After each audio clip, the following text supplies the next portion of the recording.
Her seizure disorder was very uncontrolled. Her seizures were becoming massive.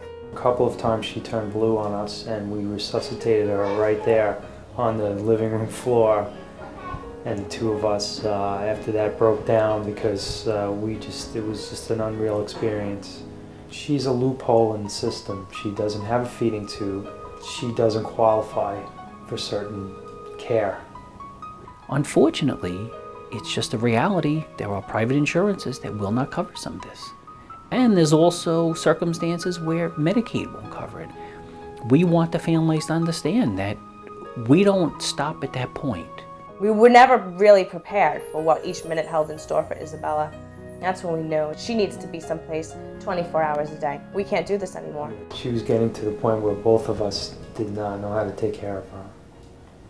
Once I first learned in dealing with my own daughter that there was no options out of the hospital on Long Island, I knew I had to do something. I had to find or create some alternative. Unfortunately, it took 10 years. My daughter only lived a little over a year, but I knew there was a lot of other parents, even in that short year that I had met, that also needed an alternative for their kids to live in. That image of the institution that was burned into my head was so vivid. And then we had seen Angela's house. And we quickly realized that I will not put her in this. She will be home until she can go to Angela's house, or it's nothing. We have 6 rooms. 2 of them are doubles. The specialty equipment doesn't come out jumping again, whether it's a feeding pump or whether it's the oxygen and suctioning. It doesn't get, where that becomes the only thing you see in a room, like if you're in a hospital, because there's so much in the room, the medical equipment become almost secondary to the beauty of the room. During Easter or the other holidays, we always decorate depending on what holiday it is. And it helps with the spirit of the house. This is the nursing station. It's centrally located in the house, so it has the ability to supervise the kids during the evening hours. We're going into the main area of the house.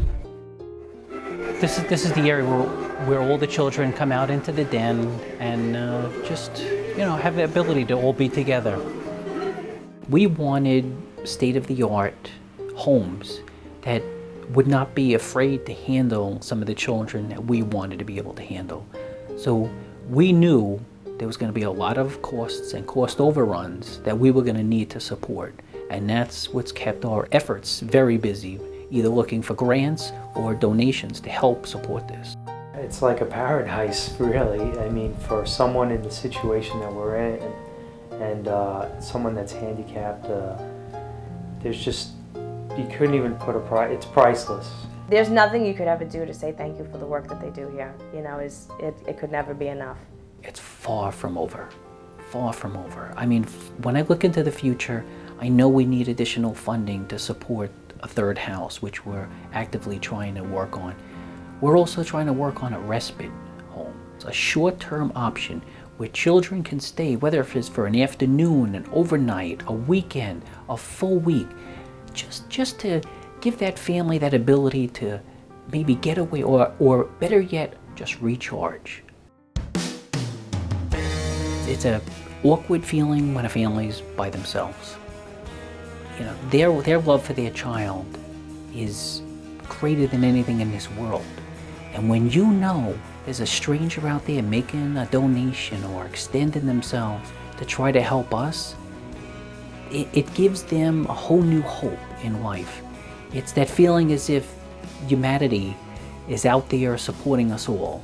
It's the greatest compliment to your love to your own child, to know that others have extended love and extending their love to your child too. When the doctors tell you that your child will never smile, and to see her smile, that's priceless. It gives me great joy to see her enjoying things that people didn't think she would be able to do.